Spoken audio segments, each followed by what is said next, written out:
Siemka, ja jestem Adacho i mimo tego, że jest to kolejny odcinek komentarzy, od których łysieję, większość pytań będzie się tyczyła Dragon Balla. Mało tego, nawet siedzę na taborecie, na poduszce.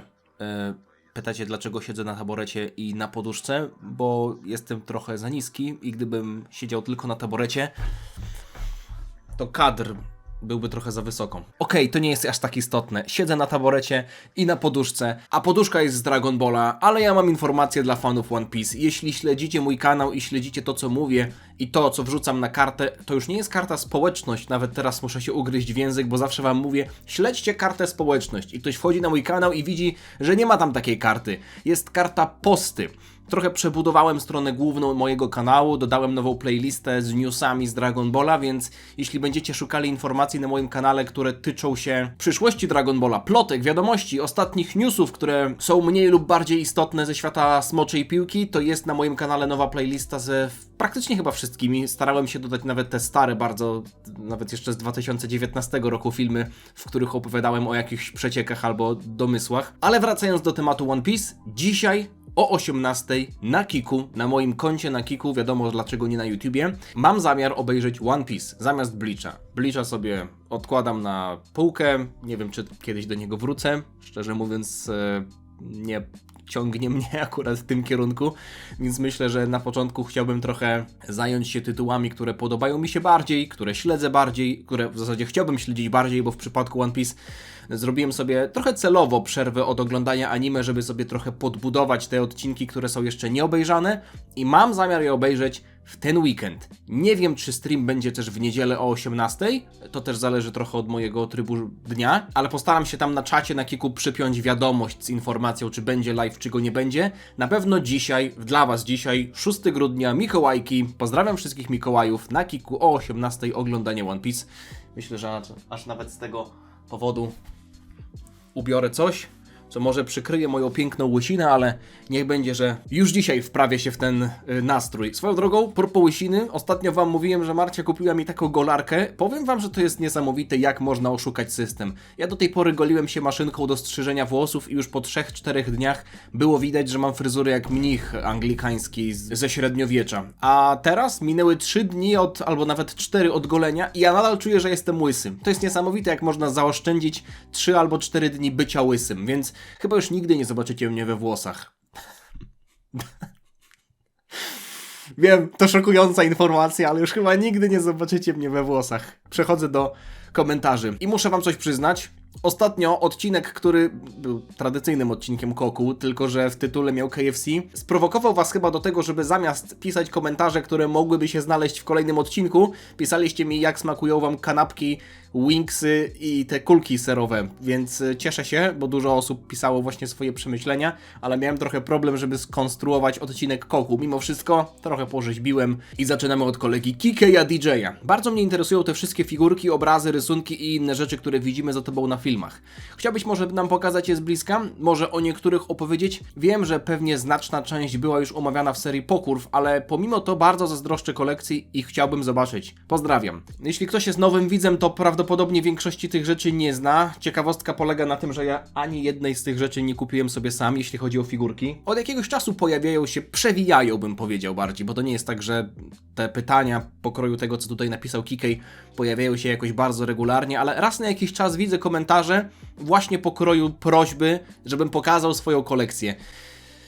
Mogę to zrobić, ale myślę, że mógłbym to połączyć albo zrobić też osobny film na temat, chociaż chyba wolałbym zrobić osobny film na temat tego, co chciałbym wam częściowo pokazać teraz. Zaczęło się od tego, że mój kolega, który obecnie mieszka w Warszawie i jest księdzem, zapytał mnie na WhatsAppie, czy mam może dostęp do naszego scenariusza Jasełek z liceum z 2000 bodajże 14-15 może to był rok, albo może nawet 14 rok. Organizowaliśmy Jasełka w naszym liceum w ELO w Nowej Soli i mój kumpel napisał bardzo fajny scenariusz. To były jasełka w PRL-u, jakby jasełka w czasach PRL-u. Ja tam grałem stoczniowca. Miałem kask, miałem koszulę flanelową i miałem włosy na klacie narysowane markerem. I przez to, że mój kumpel zapytał o ten scenariusz, który na pewno był wtedy wydrukowany, zapytałem moją mamę, czy może w moim domu rodzinnym nie ma jakichś rzeczy związanych z liceum i tak dalej, jakichś dokumentów, być może właśnie scenariusza do tych jasełek. No i moja mama nie znalazła tego scenariusza, ale znalazła kilka innych rzeczy, o których ja kompletnie zapomniałem. Pokażę wam jedną, chociaż z nich, żebyście wiedzieli, o czym mówimy. Dla znacznej większości z was to na pewno będą totalnie zamierzchłe czasy, no bo jeszcze nie oglądaliście wtedy mojego kanału. Różne artefakty, jest sporo gier komputerowych, chociażby gierka, którą kiedyś dostałem, z tego co pamiętam, od mojego wujka albo od mojego kuzynostwa. Jakby się ktoś zastanawiał, z jakiej gry są dźwięki cenzury, w zasadzie to nie są dźwięki cenzury, tylko ja ich używam jako dźwięki cenzury, jak na przykład mówię kurwa, albo ja pierdolę, to jest Age of Empires. O tym totalnie zapomniałem. Pudełkowa wersja Isaaca. Trochę mnie zdziwiło to, że Isaac jest od 18 lat. Jest sporo innych gier, których wam teraz nie będę pokazywał. Kiedyś o to was chyba akurat pytałem, więc to nie jest aż taka nowość, ale mam karty Yu-Gi-Oh!, które są, z tego co akurat się dowiedziałem, niemieckimi podróbkami. Chyba to są niemieckie podróbki. Chociaż jak tak patrzę na tytuły niektórych kart, no to nie jest napisane po niemiecku. No a z tyłu mamy napis Konami. No ale okej, prawdopodobnie to są po prostu dobrze wyglądające podróbki. I tutaj jest mnóstwo moich rysunków z tamtego czasu. Pokażę wam ten z Isaaca. Jest sporo innych rysunków. Ten jest z 2013 roku. Jak nagrywałem wtedy Isaaca. Tych rysunków jest więcej. Mam nawet tutaj swoją pierwszą umowę partnerską z 2014 roku. Tak, wtedy bardzo zależało mi na tym, żeby mieć partnera na YouTubie, mimo tego, że miałem 100 wyświetleń pod filmami. Spoiler, nie zarobiłem ani grosza z tego, to w zasadzie było totalnie zbędne. Służyło to tylko do tego, żebym mógł powiększyć swojego e-penisa, także okej. Ale dobrze, mniej o tym, jeśli będziecie chcieli, nagram o tym osobny odcinek, albo to plus figurki, jeśli będziecie chcieli też zobaczyć gablotkę. Zychos.pl. Pytanie do Goku. Hej Adaś, proszę o wykład na temat tego, dlaczego w Sadze Buu Vegeta jako dość inteligentny wojownik zaczął grać... O, Vegeta w Sadze Buu to bardzo się dużą inteligencją wykazał, zwłaszcza jak się dał przejąć Babidiemu. Zaczął grać z nierozgarniętym Goku i Gohanem, kto będzie pierwszy walczył na statku u Babidiego, skoro powinien wiedzieć, że nie wyślą najlepszego żołnierza na pierwszy pokład, zwłaszcza, że potrafił wyczuwać ki i powinien wyczuć, że Pój Pój jest cienki jak sik pająka. Jakby chwilę pomyślał, to by zostawił im tego cieniasa i poczekał na najlepszy kąsek. Pozdrawiam. Ja myślę, że po prostu Vegetę swędziły pięści i w ten sposób można byłoby wytłumaczyć wszystkie jego głupie zagrywki w historii Dragon Balla. Dlaczego pozwolił Cellowi osiągnąć perfekcyjną formę? Dlaczego pozwolił... Okej, w przypadku Babidiego można byłoby do tego dorzucić jakiś konflikt wewnętrzny, fakt, że zobaczył Goku pierwszy raz po 7 latach, trochę mu wiecie, wtedy Konar zapłonął. Generalnie Saiyanie lubią walczyć, więc to też można byłoby zrzucić na to, nawet gdyby się okazało, że Vegeta czuł wojowników, którzy są na statku Babidiego, a nie sądzę, żeby tak było, bo nie mieliśmy informacji na ten temat. Vegeta po prostu chciał walczyć jako pierwszy i myślę, że oni się po prostu spodziewali, że ci wojownicy będą w miarę silni. Chociaż z drugiej strony widzieliśmy tak naprawdę Daburę jako tego najsilniejszego wojownika u boku Babidiego. Vegeta widział, jaki poziom prezentuje Dabura. Dabura oczywiście pokonał Kibito, opluł Krillana i Piccolo, ale już na statku Vegeta mówił, że oni sobie z nim bez problemu poradzą. Więc jeśli Dabura domniemanie był najsilniejszym wojownikiem i Vegeta wiedział, że bez problemu sobie z nim poradzą, w sensie gdyby Vegeta albo Goku walczyli z Daburą, to w zasadzie poprzedni wojownicy, jakby ci pierwsi, których Babidi miałby wysłać, byliby pewnie na poziomie Jamu i Spopowicza, albo ewentualnie trochę silniejsi. Więc myślę, że Vegeta chciał się po prostu trochę poruszać, wiedział, że to będzie łatwa walka, a prawda jest taka, że Toriyama, który miał większą swobodę w pisaniu Majin Buu Sagi, wkleił w ten wątek gagową scenę, kiedy oni sobie grają między sobą w papier, kamień i nożyce, a Shin się zastanawia, jak oni mogą być tacy frywolni w takim momencie. Michał Matyjewicz, otóż mam do ciebie pytanie odnośnie Fukatsu no F, czyli Resurrection of F. Czy nie uważasz, że czasem twoja nienawiść do tego filmu nie jest czasem za bardzo przesadzona? Pozwolę sobie się wtrącić, ja nie nienawidzę. Nie nienawidzę tego filmu. Jeśli miałbym tak sięgnąć pamięcią bardzo, bardzo głęboko w swoją głowę, czy ja jestem w stanie powiedzieć, że czegoś nienawidzę w kontekście Dragon Balla, jakbym spojrzał nawet na ranking moich najbardziej nielubianych postaci, to ja nie nienawidzę tych, które są na samej górze. Myślę, że nienawiść to jest coś, co jest zbędne i co zawsze wiąże się z czymś negatywnym. Więc myślę, że nie warto nienawidzić czy to się tyczy rzeczy Dragon Ballowych, czy to się tyczy rzeczy z rzeczywistego świata. Swoją drogą, Michał, jeśli zerkniesz na mój dość już stary, no bo kilkuletni film, ranking filmów kinowych, on był podzielony na 2 części. Tak, nie wiem dlaczego, tak po prostu stwierdziłem, że nie będę wrzucał godzinnego filmu, teraz raczej bym wrzucił godzinny film. To się okaże, że Resurrection of F nie było na ostatnim miejscu, więc to nie jest mój najbardziej nielubiany film, bo tak jak sagę można oceniać na podstawie filmu i na podstawie sagi adaptowanej Dragon Balla Super, tak uważam, że film prezentuje się lepiej niż saga w Dragon Ball Super, ale czytając dalej. Fukatsu no F zarzuca się osłabienie Gohana, co zraziło do niego fanów, choć jest to konsekwentny styl pisania postaci, ponieważ Gohan zbudował szczęśliwą rodzinę, spełnił marzenie o zostaniu uczonym i jak sam powiedział, nie lubi walczyć, więc dlaczego miałby trenować wbrew własnej woli? Sprawił, że Goku padł od lasera Sorbeta, Golden Frieza nie jest wizualnie interesującą formą, a Super Saiyan Blue cierpi na syndrom przekolorowania, wprowadzony zbyt szybko, mimo że forma jest dokładnie wyjaśniona, służy jako naturalna ewolucja Super Saiyan Goda, i w przeciwieństwie do SSJ4 z Daima ma sens. Mimo to cierpi z powodów zbyt wczesnego wprowadzenia i szybkiego przyćmienia czerwonowłosego Super Saiyanina Goda. Serialowa adaptacja filmu również nie pomogła, ponieważ uczyniła go wizualnie brzydszym i dodała niepotrzebne elementy, takie jak śmierć Piccolo, której nie było w tym filmie. Jednak pomimo tych wszystkich potknięć i wad nie jest to moim zdaniem najgorszy film, ponieważ jest to film z własną ciągłością narracyjną od Battle of Gods, a nie samodzielną historię jak każdy ze starych filmów. Resurrection F rozwija również pomysł Goku ujarzmiającego moc Boga w swojej podstawowej formie, co byłoby dobre, gdyby konsekwentnie kontynuowano w serii. Wprowadza nową dynamikę postaci, w której po raz pierwszy Vegeta ma mistrza i uczy się u czyjegoś boku, zamiast robić wszystko samemu. Film daje również szansę na zabłyśnięcie obsadzie drugoplanowej, która nie miała znaczących ról od czasów Cell Games i powoli buduje rozwój postaci Freezy, który jest kontynuowany w Super, gdzie zaczął dużo częściej używać mózgu i przekminiać sytuację zamiast od razu rzucać się za zemstą. Resurrection F jeszcze bardziej pogłębia więź między Beerusem a Ziemianami i zapewnia pierwszą zapowiedź Ultra Instynktu, który tak wszyscy kochamy. Według mnie koniec końców jest to po prostu średni film i średni Dragon Ball na poziomie niewiele wyższym niż filmy kinowe z 90 lat. Takie tier B, nawiązując do Twoich rankingów, i renoma tego jako złego filmu i Dragon Balla wydaje mi się zbyt przesadzona, bo ma wiele jasnych punktów, na które się uwagi nie zwraca na rzecz negatywów. Od czego by tu zacząć? Moim zdaniem nie jest, z jednej strony nie jest w porządku przypisywanie tego, że Ultra Instinct wszyscy kochamy i że mamy jakiekolwiek nawiązanie do Ultra Instinctu w Resurrection F, to nie jest dla mnie zaleta, bo w tamtym momencie ten film nie był pisany z myślą o Ultra Instynkcie, więc oceniajmy go jako osobny twór, ewentualnie twór, który nawiązuje do tego, co było wcześniej, a nie jako twór, który celowo miał nawiązywać do Ultra Instynktu, więc dobra ocena Ultra Instynktu jakkolwiek wpływa na ocenę filmu przed kilku lat. W sensie kilka lat między filmem a Ultra Instynktem. Z drugiej strony uważam, że nie byłoby sprawiedliwe, gdybyśmy mówili, że Resurrection of F jest słaby, bo mamy tam Super Saiyanina Blue, który potem był nadużywany w Dragon Ballu Super. No to już jest problem Dragon Balla Super, a nie samego filmu. Ale te rzeczy, które wymieniłeś tutaj jako plusy, Gohan, który nie lubi walczyć, zgadzam się, Gohan nigdy nie lubił walczyć, ale to nie znaczyło, że w tym filmie mamy zobaczyć go jako trochę worek treningowy.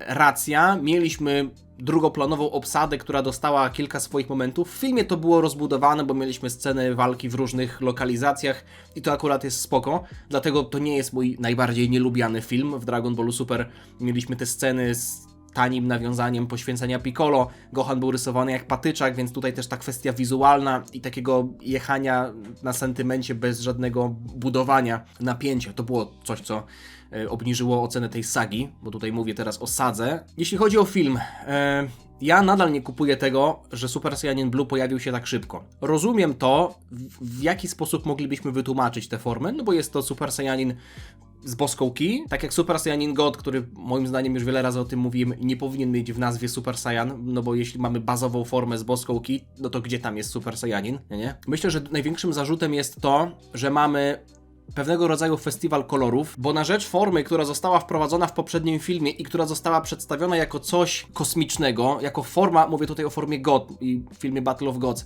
forma, która jest w stanie rywalizować z Bogiem Zniszczenia, potem mamy powiedziane, że mamy formę, która jest super saiyańską wersją tej formy God. Czyli biorąc pod uwagę to, jaki zawsze był skok między bazową formą a formą Super Saiyanina, musimy sobie wziąć tę formę, która walczyła z Beerusem, pomnożyć ją nie wiadomo ile razy, załóżmy, że 50 razy, tak jak to mówiły te oficjalne mnożniki, ale to nie było powiedziane w filmie, także umówmy się, że po prostu mnożymy ją. I wchodzi Frieza który trenował 4 miesiące, mówi, że sobie zrobił złotą formę i klepie Goku i Vegetę w Blue. No może nie klepie. Na początku dobrze sobie radził z Goku, potem zaczął się męczyć, no bo nie opanował tej formy do perfekcji. Więc nie dość, że mamy Goda wyrzuconego do kosza, mamy formę, która jest nie dość, że powinna być znacznie silniejsza, to jest prześcignięta przez Freezę, który wraca i pokazuje coś, co nie jest jakkolwiek angażujące, bo też ten build-up jest katastrofalny, bo jeśli mielibyśmy spojrzeć na fakty tyczące się Freezy, to on wrócił z poziomem mocy, który nie był wystarczający, żeby stawić się Trunksowi w sadze androidów. I 4 miesiące klepania Tagomy, bo to nie był trening, to było znęcanie się nad słabszym Tagomą, wyniosło go do takiego poziomu, że jest w stanie rywalizować nie z Super Saiyaninem Godem, który walczył z Beerusem, tylko z Super Saiyańską wersją tej transformacji. Myślę, że to jest tak olbrzymi problem, no i fakt też, że mieliśmy climax, w którym Vegeta niby już miał dostać coś, bo fajnie, że chociaż poklepał tego Freezę, ale potem zostało mu to zabrane. Ten największy minus, albo te największe minusy są tak olbrzymie, że to przyćmiewa wszystkie pojedyncze, drobne rzeczy, które mogłyby się podobać, pokroju mamy Whisa i Beerusa i budowanie relacji, Vegeta może mieć swojego mistrza, mamy drugoplanowe postacie, które się pojawiają.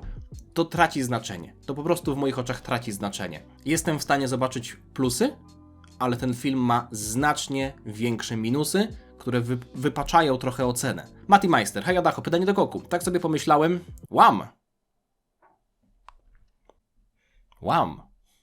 to niezły Mati.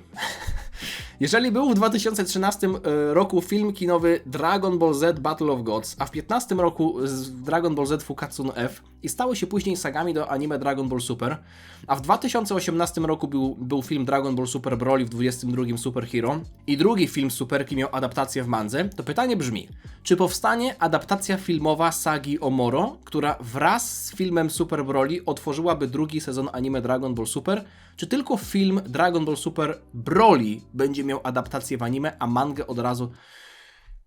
Nie. Nie. Odpowiadam na wszystkie pytania, które tutaj zadałeś. Nie. Po kolei.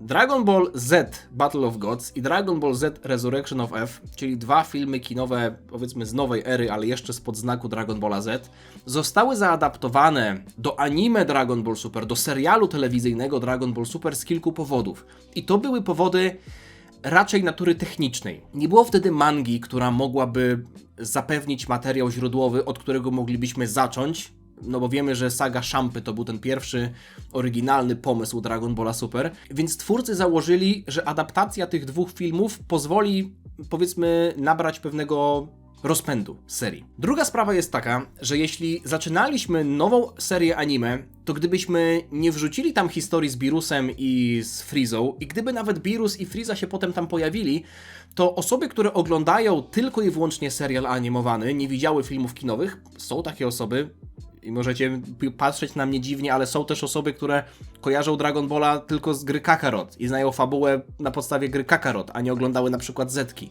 Więc wyobraźcie sobie dziwne kombinacje, są takie osoby. Te osoby nie wiedziałyby o tamtej historii, więc było to swego rodzaju, i tutaj cudzysłów, kanonizowanie tych dwóch kinówek. Po prostu włączenie ich do kanonu Dragon Ball Super, mimo tego, że były wcześniej spod znaku Dragon Balla Z. Obecnie jesteśmy w sytuacji, w której manga zapewniła dużo materiału źródłowego, bo jeśli nawet nie bralibyśmy pod uwagę filmów kinowych Dragon Ball Super Broly i Dragon Ball Super Hero, to w mandze mamy sagę Moro, sagę Granoli, sagę prequelową do Super Hero, oczywiście adaptację Super Hero też, ale wątpię, żeby w anime było to powtarzane, ewentualnie byłoby to wspomniane w formie jakiegoś skrótu, no i potem sytuację po sadze Super Hero. I nadal jest to za mało materiału źródłowego, żeby jakkolwiek Shueisha dała zielone światło, chyba że nie wiem, chyba że coś się wydarzyło w ostatnich miesiącach za kulisami i może jest już zielone światło na to, żeby Dragon Ball Super powrócił jako anime sezonowe, czyli mamy sezon z sagą Moro, potem jakiś czas przerwy, sezon z sagą Granoli i w tym czasie manga po prostu idzie. Podobnie teraz to wygląda z One Piece. Więc sytuacja jest po prostu inna. Wtedy mieliśmy inną sytuację, teraz mamy zupełnie inną sytuację, więc uważam, że jeśli mielibyśmy powrót anime Dragon Ball Super, to mogłyby tam zostać wspomniane historie z Brolim historie superhero, czyli historie, które były w filmie kinowym. Nie mówię, że po kolei, no nie? No bo po Broli mieliśmy Moro i Granola, a dopiero potem superhero, więc jeśli wspomnieliby Broliego, a potem superhero, to dlaczego mieliby potem wracać do Moro? Generalnie jeśli by wspomnieli o tym, to mogliby to zrobić w formie jakiejś krótkiej przypominajki, jakiegoś takiego krótkiego recapu, na nowo może zanimowanego, ale coś w stylu tego wstępu do superhero, gdzie mieliśmy Goku, który latał i niszczył żołnierzy w Armii Czerwonej Wstęgi. Czyli po prostu pewnego rodzaju skrót wydarzeń. Swoją drogą, informacja, która jest może nie tyle co świeża, ale widziałem, że też krąży w internecie, być może na nią natrafiliście, jeśli tak, to spieszę już tutaj z wytłumaczeniem, bazując oczywiście na tym, co też piszą osoby nieco bardziej zaznajomione z tematem. Ostatnio wyskoczył mi na Twitterze tweet napisany po japońsku, w którym mieliśmy wycinek z tego podcastu Koso Koso, w którym pan Torishima, oczywiście znana postać, ostatnio wczoraj dla was wrzuciłem też film poruszający jego wypowiedzi w kierunku Akio Yoku. Pan Torishima w jednym podcaście wypowiedział takie słowa: w takich warunkach nie możemy oczekiwać zbyt wiele od przyszłorocznego filmu Dragon Ball, prawda? Prawda. Chciałbym, żeby Nakatsuru-san się tym zajął. To właśnie powiedział Torishima w ten weekend, ale nie sposób stwierdzić, czy to przeciek, echo bezpodstawnych plotek, zwykła kpina, czy coś w tym stylu. No i Wenixys tutaj wspomniał, że Torishima oczywiście powiedział to w taki sposób, jakby coś wiedział, ale on raczej nawiązuje do pewnej plotki o tym, że miałby się pojawić film Dragon Balla Super w 2027 roku. Więc słowa, które wypowiedział Torishima bez szerszego kontekstu mogą sugerować, że on po prostu robi przeciek. Może jest takim zawadiaką, że jak raz powie, że to co jest w sklepie Dragon Balla w Tokio to jest gówno, to może z drugiej strony zrobi przeciek. Jeśli jest takim wariacikiem, to dlaczego mielibyśmy w to nie wierzyć? Ale z drugiej strony ludzie piszą, że to jest raczej profesjonalista, który nie, zwłaszcza w obecności na przykład Katsuyoshiego Nakatsuru, który też był obecny w tym podcaście, nie robiłby takich przecieków, no bo on wie, co mówi. Więc raczej jest to nawiązywanie do pewnego rodzaju plotek, nawet jeśli on wie, a dlaczego miałby wiedzieć? Może i wie od jakichś źródeł trzecich, ale nie pracuje w Shueisha, nie pracuje w Toei. Wątpię, żeby miał informacje z pierwszej ręki. Z drugiej strony, dlaczego miałby o tym nie wiedzieć, jeśli jest osobą jakkolwiek wpływową nadal? Ale raczej, jeśli miałby o tym usłyszeć, to usłyszałby o tym od kogoś trzeciego. Więc te słowa Torishimy, mimo tego, że mogą budzić pewnego rodzaju nadzieję, raczej na pewno są tylko wyśmiewaniem się albo nawiązywaniem do tego przecieku, no przeciek to nie jest przeciek, albo nawiązywaniem do tej plotki o tym, że w styczniu, 25 stycznia na Genki Damatsuri jednym z tych dwóch dużych projektów Dragon Ballowych miałoby być ogłoszenie nowego filmu kinowego. Rzecz jasna, zbliżając się do tej daty będziemy coraz więcej widzieć takich rzeczy. Myślę, że tutaj przecieki, plotki będą się tylko i wyłącznie nasilać, ale dobrze. Z drugiej strony, jeśli ma to jakkolwiek budować zainteresowanie tym eventem i co za tym idzie, Dragon Ballem i tymi projektami, które zostaną ogłoszone, to moim zdaniem marka może na tym skorzystać, ale najważniejsza informacja jest taka, że nic nie jest jeszcze potwierdzone. Niektórzy prawdopodobnie wiedzą, ale trzymają język za zębami. Myślę, że Torishima po prostu tutaj się bawił i nie celowo ani nie przypadkowo niczego tutaj nie zdradził. Mr. E94. Dyzia robi E. Nie wiem w sumie po co wam ta informacja, więc wrzucam zdjęcie Dyzi w bluzie.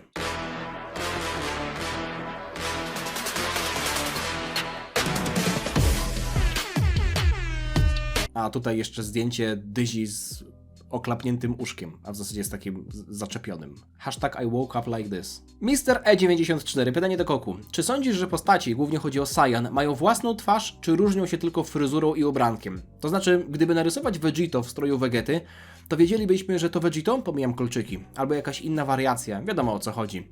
Wiecie co? Dużo osób, i na pewno też to widzieliście, bo to jest tak stare jak internet, zarzuca Dragon Ballowi, że większość postaci to jest dosłownie ta sama twarz, tylko że z innymi fryzurami. Tylko że zwróćcie uwagę na to, jakich grafik używają ci krytycy, no bo często to jest w formie krytyki, czasem jest to w formie mema prześmiewczej albo jakiegokolwiek tam zwrócenia uwagi bez żadnej chęci wbijania szpilki, ale często to są krytycy, którzy mówią, że Dragon Ball w ogóle się nie różni, jeśli chodzi o postaci. Spójrzcie na tę grafikę. To są oczy postaci, które rysował Toriyama. Jeśli mielibyśmy wziąć faktyczny wygląd Dragon Balla, taki jak był rysowany przez Toriyamę, to naprawdę głupim zarzutem jest to, że postacie mają zawsze taką samą twarz. Rozumiem, że w kontekście Dragon Balla Z jako anime bywało tak, że postacie mogły sprawiać wrażenie, jakby były rysowane na jedno kopyto. No bo mamy te charakterystyczne oczy, często nos wyglądał w podobny sposób, kształt twarzy na przykład był podobny i nawet można byłoby zarzucić, że Goku czasami wyglądał jak Piccolo, gdyby mu po prostu dorysować czułki i tak dalej. Okej, zrozumiem to, tylko że nadal nie mówimy o tym pierwotnym, oryginalnym wyglądzie Dragon Balla, no bo bazujemy cały czas na mandze. Zrozumiem, jeśli ktoś będzie po prostu tutaj zarzucał to, że w anime było to rysowane tak, a nie inaczej, ale myślę, że to są i tak pojedyncze przypadki, bo często te zarzuty bazują na jakichś fanartach. Mamy fanart, w którym wygląda jakoś tak twarz, powiedzmy tak pokracznie, że niby wygląda Dragon Ballowo, ale jak na nią patrzymy, to nie do końca widzimy jakąkolwiek postać i wiecie, gość nakłada trzecie oko ten Shinhana, potem fryzurę Vegety, potem fryzurę Goku, potem fryzurę Gohana i wygląda na to, że wszyscy niby pasują. No właśnie, niby pasują, ale jednak jest tam kilka szczegółów, które byśmy poprawili i w szczegółach po prostu tkwi diabeł. Jak weźmiemy sobie przykład z anime, no to Goku i Vegeta nie wyglądają tak samo, bo gdybyście patrzyli na ten obrazek, to byście nie mieli żadnego problemu z tym, co tutaj widzicie. Grzesiek Hakai, cześć, pytanie do Goku. C-16 chciał użyć do zniszczenia komórczaka ładunku ze swojego ciała i wiadomo jak było dalej. Ale czy myślisz, że tym działaniem C-16 mógł niechcący podsunąć komórczakowi ten pomysł w walce z Gohanem, kiedy wypluł C-18? Wszystko jest możliwe, ale chcę zwrócić uwagę na to, co Cell powiedział w momencie, kiedy jeszcze był na ziemi i kiedy puchł, wypowiedział tam słowa, że nawet ja nie jestem w stanie tego zatrzymać. I teraz pytanie, czy Cell nie był w stanie tego zatrzymać, bo miał wbudowany pewien program, pewną wajchę, pewien guzik bezpieczeństwa, guzik autodestrukcji, pewną wajchę, która była po prostu jego częścią mechaniczną, którą Dr. Giro w nim zaprogramował, że ona się ma wykształcić oczywiście, no bo wiemy, że Cell jeszcze jako mały embrion się rozwijał, więc wiadomo, że jeśli miałaby tam być w nim jakakolwiek bomba, no to Dr. Giro nie byłby w stanie jej zmieścić, więc być może to był pewien biologiczny mechanizm, który Dr. Giro w nim celowo zaprogramował, którego wiedział, że Cell będzie w stanie użyć, ale nie będzie w stanie go zatrzymać. Więc może to jest tak, że Cell o tym wiedział od samego początku, bo było to coś, co przewidział Dr. Giro. No ale z drugiej strony właśnie z tego samego powodu, że Cell jako malutki embrion rozwijał się i był rozwijany przez komputer Dr. Giro i że był on zlepkiem komórek, że był on biologiczną bronią, a nie maszyną, która ma w środku faktyczny guzik autodestrukcji, no to z drugiej strony jestem w stanie myśleć, że mając komórki wielu wojowników, po prostu miał taką możliwość, ale C-16 mógł po prostu o niej mu przypomnieć. Albo może zaabsorbowanie 17 i 18, może to jest kwestia właśnie tego, co zobaczyliśmy. Cell w momencie, w którym wypluł 18, przestał być perfekcyjny i był półperfekcyjny. Ale miał nadal w sobie 17. A wiemy, że androidy w sobie miały bomby. Więc być może Cell korzystał tak naprawdę z bomby androida 17, a nie ze swojej bomby. Czyli idąc dalej, Cell w pierwszej formie nie był w stanie wykonać autodestrukcji, no bo nie miał w sobie androidów, które miałyby bomby. Z drugiej strony wiecie, co jest ciekawe? Że jeśli uznajemy, że ta teoria jest prawdziwa, to Cell w perfekcyjnej formie, mający w środku i androida 17 i 18, mógłby mieć 2 razy mocniejszą eksplozję. Wiadomo, po co 2 razy mocniejsza, skoro i tamta już była w stanie zniszczyć piekarnik pikający zbił mnie z pantałyku, ale wiecie o czym mówię, nie? Adrios, a to nie jest tak, że Dandy mógł w tym czasie uleczyć Kibito? Mowa tutaj oczywiście o tej dziurze fabularnej, w której Dandy nie mógł zostać przeteleportowany do Goku wykonującego, w zasadzie rzucającego, przepychającego Genkidamę z Kid Buu, no bo Kibito nie miał już siły, żeby się teleportować. Po czym 20 sekund później się przeteleportował razem ze starym Kaioshinem i z Dandym, jak już było po wszystkim. Więc czy Dandy mógł w tym czasie uleczyć Kibito? Pewnie tak, chociaż może gdyby miał uleczyć Kibito, to straciłby swoje moce i wtedy nie mógłby uleczyć Goku. Moim zdaniem to i tak nie ma sensu, bo Dandy nie miał jakiegoś ograniczenia prawdopodobnie, jeśli chodzi o siłę postaci, którą może uleczyć, no bo okej, jeśli Dandy faktycznie uważał, że jest w stanie odrodzić siły Goku w Super Saiyanie, w zasadzie już z końcówki Majin Buu sagi, to znaczy, że prawdopodobnie też był w stanie uleczyć Kibito. A jeśli był w stanie uleczyć Kibito, albo nawet nie tyle uleczyć, co... No bo tutaj mówimy o uleczeniu albo o zwróceniu ki, no nie? Więc można byłoby powiedzieć, że Dandy nie mógł pomóc Kibito, no bo on nie był zraniony, więc Dandy nie mógł go uleczyć. Ale Dandy nie chciał leczyć Goku, tylko zwrócić mu energię, więc w sumie jedno i to samo, nie? Myślę, że mógł, odpowiadając na twoje pytanie. Artur Mizioła, pytanie do Koku. Skoro osoby w zaświatach nie posiadają energii życiowej, ponieważ jak sama nazwa wskazuje, jest to energia, którą posiadają żywe istoty, to czemu nieboszczyki takie jak Goku, Vegeta, Krillin czy Frieza, gdy byli w zaświatach, strzelali atakami ki? Inni potrafili wyczuć ich obecność oraz w przypadku Goku i Vegety potrafili zmieniać się w SSJ. Pozwolę na to pytanie odpowiedzieć koledze Rimuru, który... Oj kurwa, chyba wielką przyjemność czerpie z klikania guzika Enter na swojej klawiaturze, ale niech będzie. Przeczytam wam to w ramach ciekawostki, bo jest to akurat dość ciekawe. Bomba informacyjna. Ostatnio widziałem dosłowną burzę pomiędzy ludźmi kłócącymi się, czy Genkidama zbiera ki, zbiera coś innego, czy działa tylko na złych, czy na dobrych też. No to postanowiłem wziąć sprawy we własne ręce i nieco poszperać. Chyba udało mi się znaleźć prawdę. Po pierwsze, czym jest Genki?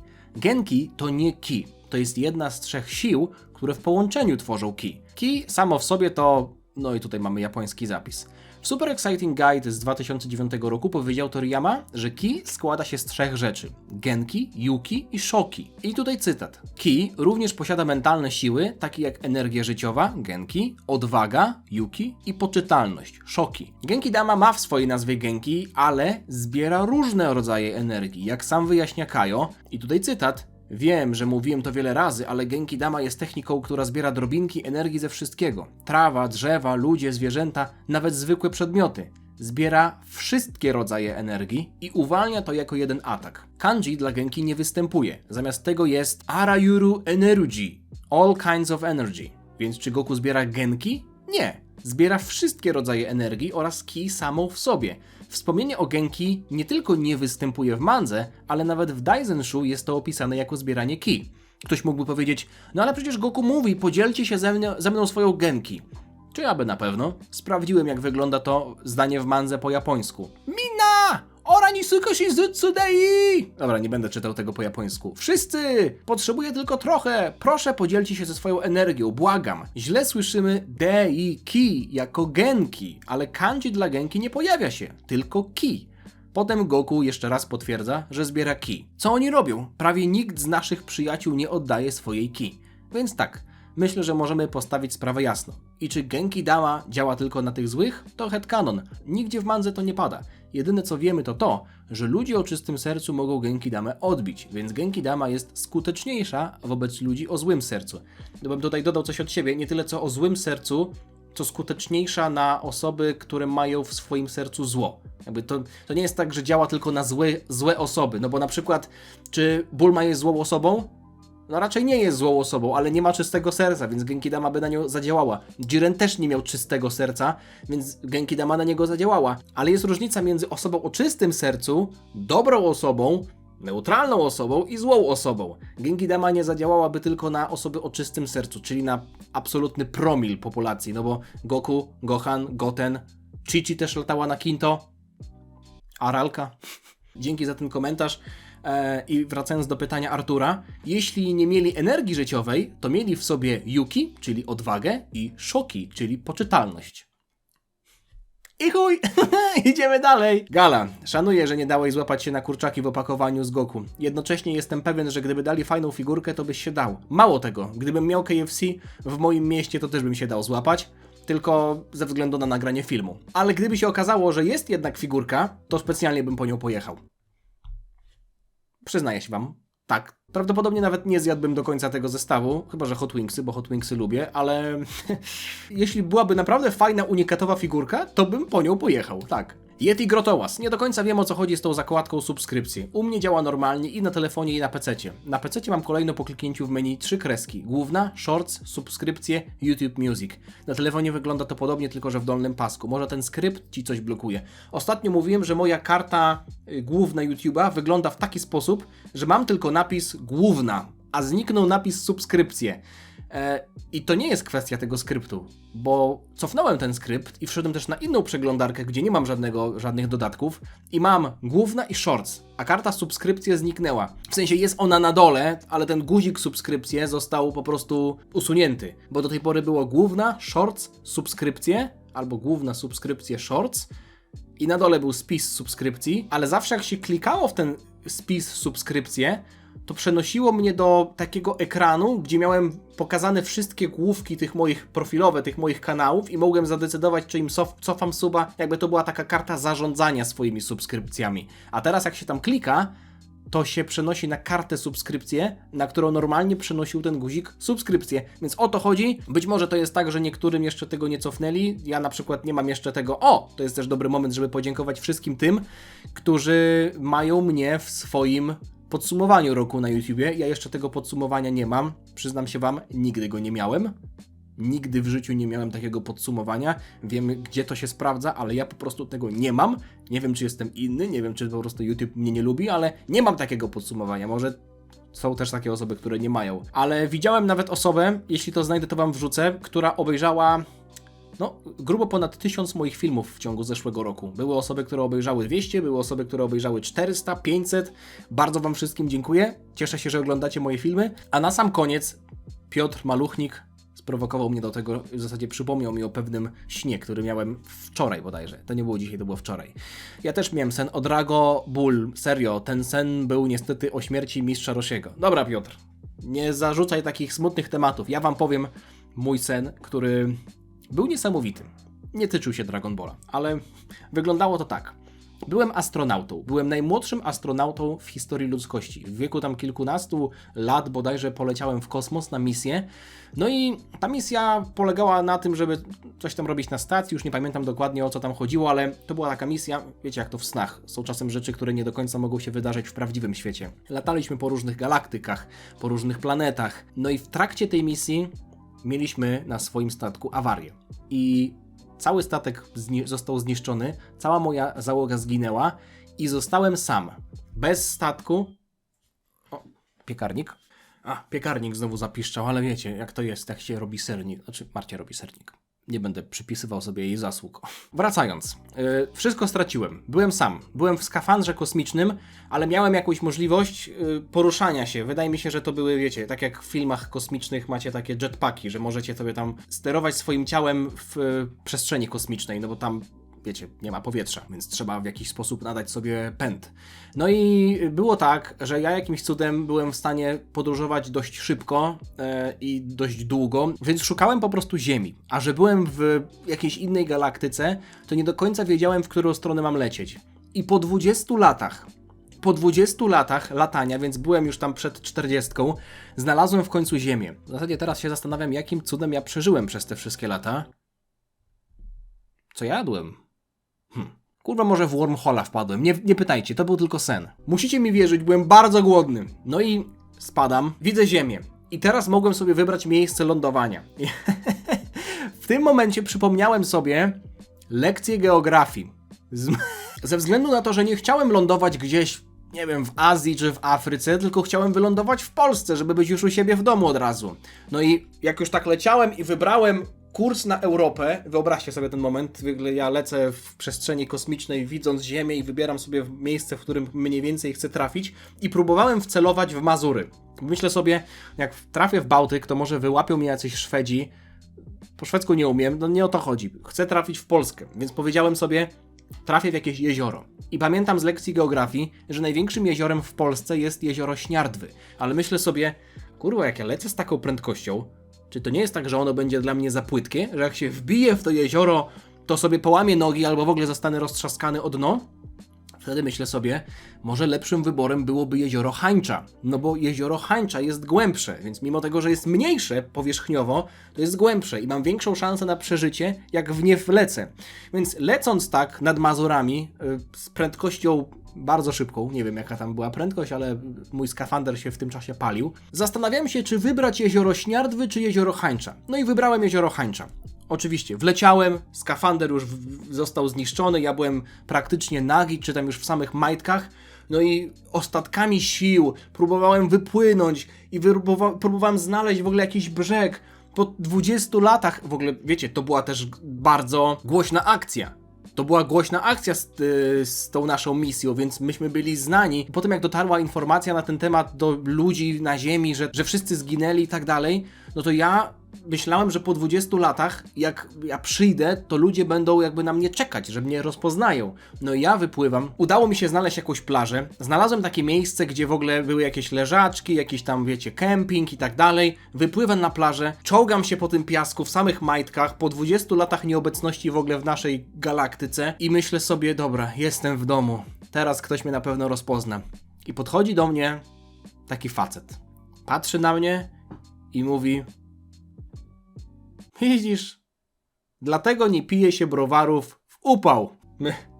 Myślę, że byłem jakimś pijanym plażowiczem, który zasnął na plaży. Także tyle, jeśli chodzi o dzisiejszy odcinek. Mam nadzieję, że wam się podobało. Zostawcie lajka, napiszcie komentarz i zapraszam na 18 na Kika.